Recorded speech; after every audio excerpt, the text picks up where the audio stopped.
जय श्री गणेश। नमस्कार। मैं आचार्य संजय द्विवेदी। मेरे समस्त प्रबुद्ध दर्शकों का मेरे चैनल पर हार्दिक स्वागत है।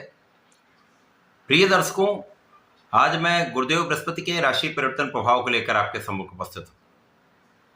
9 ग्रहों में अत्यंत सौम्य ग्रह, सर्वाधिक शुभता प्रदान करने वाले, मांगलिक कार्यों के कारक गुरुदेव बृहस्पति, जो आपको शिक्षा देते हैं, ज्ञान देते हैं, आपको योग्य बनाते हैं, आपको कार्यक्षेत्र दिलवाते हैं, संपूर्ण रूप से आपको योग्य बनाकर धन का अर्जन कराते हैं। गुरुदेव बृहस्पति 14 मई को अपनी राशि का परिवर्तन करने जा रहे हैं।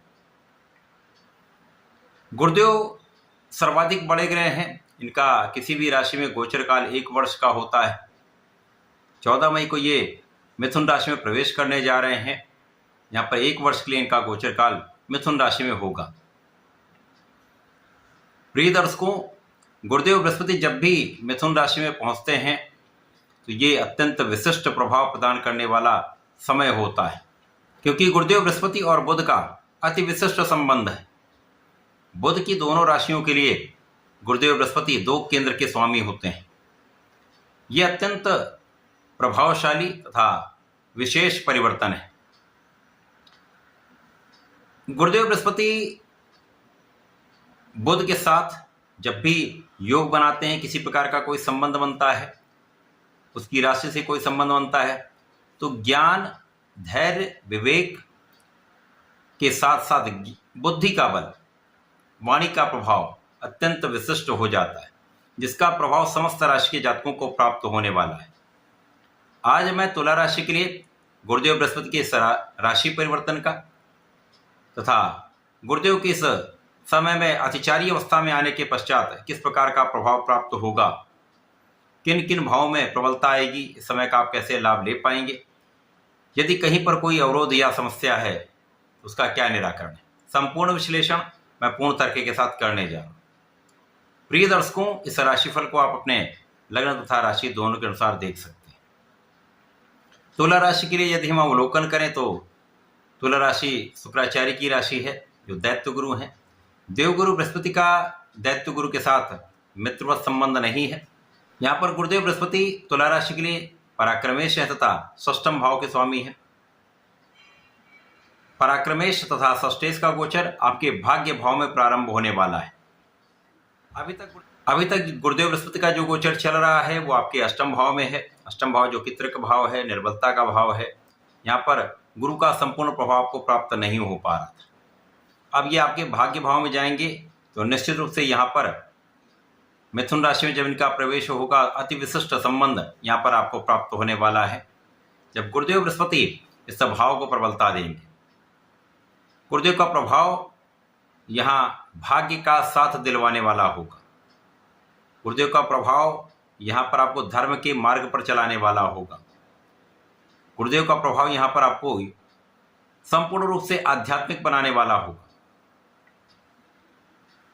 यहाँ आपके पिता के मान सम्मान में भी वृद्धि होगी, आपका मान सम्मान भी बढ़ने वाला है। अब गुरुदेव बृहस्पति जब अकेले किसी भाव में होते तो वहां पर स्थान हानि करो तो जीवा का सिद्धांत भी लगता है। तो यहाँ पर कभी कभी आपका मन पूजा पाठ में नहीं लग सकता है। कभी कभी ऐसी स्थितियां होंगी, किसी कारणवश आप पूजा पाठ ना कर पाए या कुछ ऐसे धार्मिक कार्यों में आप भाग ना ले पाए, ऐसी भी समस्याएं आती हैं।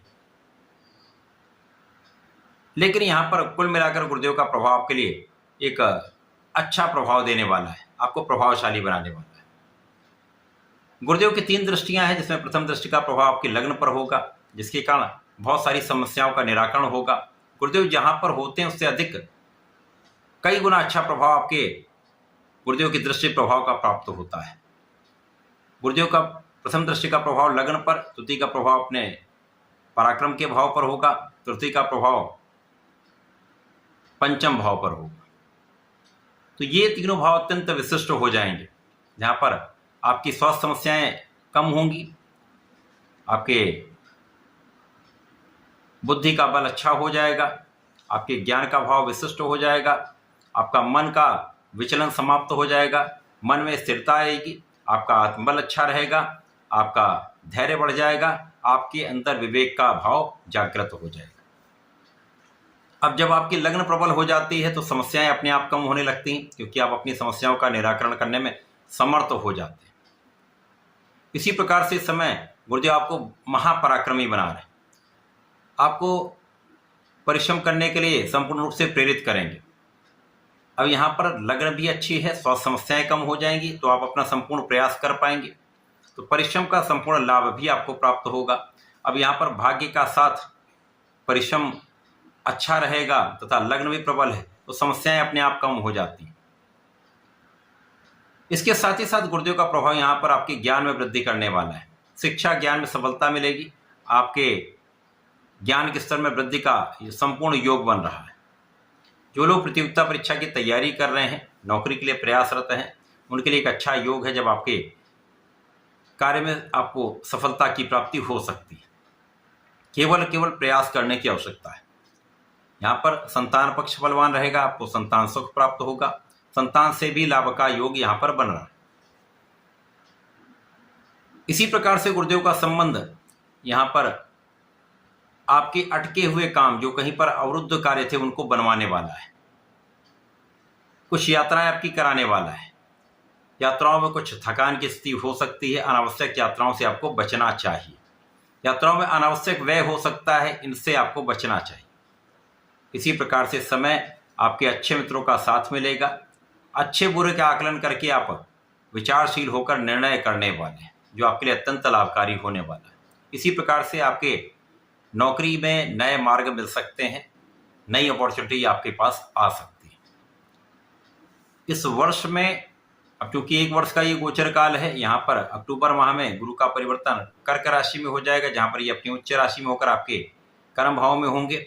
अति विशिष्ट भाव है, जहाँ पर कर्म भाव में प्रबलता आ जाएगी, कर्म क्षेत्र आपका विस्तृत हो जाएगा, अच्छे पद की प्राप्ति हो सकती है, कार्यक्षेत्र का विस्तार होगा, व्यापार का विस्तार होगा, कार्यक्षेत्र में लोगों का सहयोग मिलेगा, आपके प्रोफेशन में नए अवसर, नए कॉन्ट्रैक्ट की प्राप्ति का योग बनता है। इसके साथ ही यहाँ पर अक्टूबर से दिसंबर के बीच में विशेष रूप से महाधन का लाभ आपको प्राप्त होने वाला है।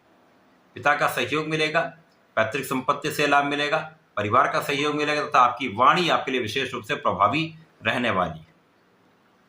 पुनः वक्री होकर दिसंबर माह में गुरुदेव बृहस्पति भाग्य भाव में आएंगे, जहां पर बाकी का समय यहाँ पर पूरे वर्ष में यहीं पर रहने वाले, जिससे आपके इस पूरे वर्ष में निश्चित रूप से आपके कर्म क्षेत्र में, आपके धन के क्षेत्र में, आपके ज्ञान के क्षेत्र में विस्तार निश्चित है। संपूर्ण रूप से ये आपके लिए अत्यंत सकारात्मक परिवर्तन है, जो आपको विशेष रूप से बड़े लाभ देने वाला है।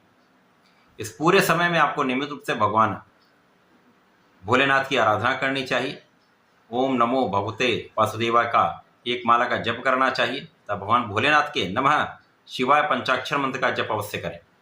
जितनी संख्या हो सके उतनी संख्या करें, कोई बाध्यता नहीं। यदि आप ऐसा कर लेते तो विशेष रूप से समय का आप संपूर्ण उपयोग कर पाएंगे, लाभ ले पाएंगे। तो ऐसा करके इसका लाभ लें। धन्यवाद, नमस्कार।